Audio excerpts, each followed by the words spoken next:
शिरपूरची जनता ही मला 85 पासून मदत करत आलेली आहे आणि ते दरवेळी 5 वर्षाने ते आमच्या सांगण्यावरूनच ह्या शहरामध्ये प्रेसिडेंट आणि सगळे सदस्य ते निवडून देतात, कारण आम्ही त्यांच्या विश्वासाला पात्र झालो आहे असं आम्हाला वाटतं आहे. आणि आम्ही दरवेळी विकासाच्या विचारशिवाय दुसरा काय आम्ही आमच्या मनामध्ये विचार बी नाही आहे आणि शिरपूरचा कसा विकास होईल त्याच्यावरच आमचं लक्ष आहे. आणि त्यामुळे आम्हाला असं वाटतं आहे की यावेळी बी त्यांनी फार मताने आम्हाला निवडून दिलेले आहे. काही शिरपूरमध्ये डेव्हलपमेंट झाली, शिक्षणाच्या बाबतीत झाले, सिंचनाचे प्रश्न सांगा मिटले असतील किंवा काही प्रमाणात राहिले, अजून काय वाटतं की आता पुढच्या काळात आपल्याकडे समोर कुठले प्रश्न डोळ्यासमोर आहेत? नाही बघा, एक तुम्हाला सांगतो, जे माझी थ्योरी पहिल्या दिवसापासून आहे आणि हे मी महाराष्ट्राला सांगतो आहे की ग्रामीण भागाचा विकास करायचा असेल तर 5-6 चीजेस आहे की ज्याच्याने ग्रामीण भागाचा आणि शहराचा विकास होऊ शकतो. पहिला आहे त्याची शेतकऱ्यांची जमीनमध्ये पाणी यायला पाहिजे. हा सगळ्यापेक्षा पहिला प्रश्न आहे. आपण कमीत कमी 1 लाख एकर अशी आहे की ज्याला आपण कोरडवाहूसारखी होती, ज्या कमी पाणी होतं, तरीही आज आपण ॲव्हरेज 200-300 फूटवर घेऊन आलो आहे. 1000 फूटचं पाणी आपण 20 फूटपासून तर 300 फुटापर्यंत घेऊन आलो. हा फार मोठी अचिव्हमेंट आहे. आणि पावसाचा भरोसा राहिला नाही आणि त्यामुळे पावसाचा भरोसा राहिला नाही त्यामुळे दुबार पीक शिवाय त्याचं जीवन बदलू शकत नाही. आणि दुबार केव्हा होईल की सगळ्यापेक्षा महत्त्वाचं काम पहिला ते केलेलं आहे. आणि कुठलाही ग्रामीण भागाचा विकास करायचा असेल तर तिथे मुंबई पुण्यासारखी एज्युकेशन त्यांना मुलांना मिळालं पाहिजे. आणि त्या हिशोबाने शिरपूरला आपण एक शिक्षणाची नगरी बनवून टाकली आहे. आता 72,000ची वस्ती आहे ना, तिथे 44,000 विद्यार्थी शिकत आहेत. एक छोटासा उदाहरण देतो की आपल्या तालुक्यामध्ये आपण महत्त्वाचे इंजिनिअरिंग कॉलेज असते आणि त्या इंजिनिअरिंग कॉलेजमध्ये आतापर्यंत 14,000-13,000 मुलं पास झाले.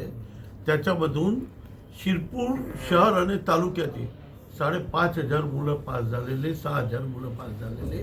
त्याच्यामधून 20 मुलं बी इथे नाही आहे. तर तुम्ही समजू शकता की 6,000 मुलं नोकरीला आहे, व्यवसायाला आहे. तर एक गावामध्ये जर 6,000 लोक नोकरीला असेल तर तुम्ही त्याच्या फॅमिलीला 5 जण मी पकडले तर 30,000 लोकांच्या जीवनामध्ये बदल ऑनली इंजिनिअरिंगमध्ये झाला आहे. तशी फार्मसी आहे, MCA आहे, BEd आहे, DEd आहे, बाकी सगळी कॉलेजेसमधून हजारो विद्यार्थी इथून पास झाले आणि ते नोकरीला आहे. आणि त्यामुळे माझं स्पष्ट मत आहे, पहिला पाणी असायला पाहिजे, दुसरा एज्युकेशन चांगलं असायला पाहिजे. आणि जे 12वी शिकलेले आहे, या 12वीच्या खाली जे लोक आहेत त्यांना नोकऱ्या मिळायला पाहिजे. त्या हिशोबाने आपण टेक्स्टाईल पार्क आणला आणि आता तिथे 15,000 ते 17,000 मुलं काम करत आहेत. तेही 90% आपले तालुक्याचे मुलं आहेत. म्हणजे इथे गाव आहे, त्याचा विकास व्हायला पाहिजे. त्या हिशोबाने शिरपूरला 5 घर असेल तरी आपला कॉन्क्रीटचा रोड आहे, अंडरग्राऊंड गटर आहे, पिण्याचं पाणी आहे आणि लाईट, हे 4 सुविधा आपण उपलब्ध करून दिलेली आहे. आणि त्यामुळे शहरचा बी चांगला विकास झालेला आहे.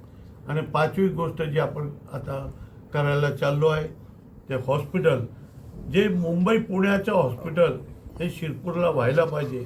त्यासाठी आपण 1,000 बेडचं आता ऑपरेशन आपण इथे हॉस्पिटल तयार केलेलं आहे. अत्याधुनिक हॉस्पिटल आहे, तुम्ही अंदर जाऊन पाहू शकतात. असं हॉस्पिटल तुम्हाला पुण्या मुंबईलाच सापडेल, इवन नाशिकला सापडणार नाही असं हॉस्पिटल बनवतो आहे. आणि त्याच्याबरोबर मेडिकल कॉलेज बनवतो आहे. त्याच्याबरोबर आता आपण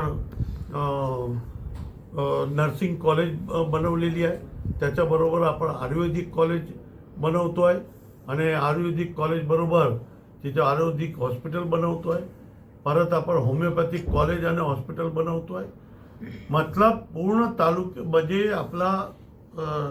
आपल्या इथला शिरपूर तालुक्याच्या मुलांना चांगली सुविधा प्राप्त होईल असं आपण सगळं सर्वांगीण, ज्याला आपण म्हणतो ॲग्रिकल्चरल कॉलेज बी केलेलं आहे. आणि हे सगळे विकासाची एक ग्रामीण भागाच्या विकासाची हा सगळ्यापेक्षा मोठी चीज आहे आणि त्यामुळे हे शिरपूरचा विकास झालेला आहे. आज कमीत कमी 400 मेस चालते, कमीत कमी हजारो मुलं हे भाडेकरू आहे, त्या मालकाला भाडा बी मिळतो आहे. ह्या प्रकारच्या आपण शिरपूरच्या उत्थानासाठी काम करतो आहे आणि त्यामुळे मला असं वाटतं आहे की शिरपूरचे लोकांनी विचार करूनच मतदान करून हे 31 सीट त्यांनी 32मधून निवडून दिलेली आहे. नगराध्यक्षला बी त्यांनी 17,000 मताने निवडून दिलं. मी त्यांच्या मनापासून हृदयापासून आभारी आहे. आणि मी एक आणखी सांगतो, ते आज चिंतनबाई आलेले आहे, भूपेशबाई होते, माझी मिसेस होती, मी होतो. हे शिरपूरचा विकास पुढे कसा नेता येईल त्याच्या सर्व प्रकारे आम्ही प्रयत्न करणार आहोत आणि शिरपूरला महाराष्ट्रातला सुंदर तालुका, सुंदर शिरपूर सिटी बनवण्याची आमची इच्छा आहे.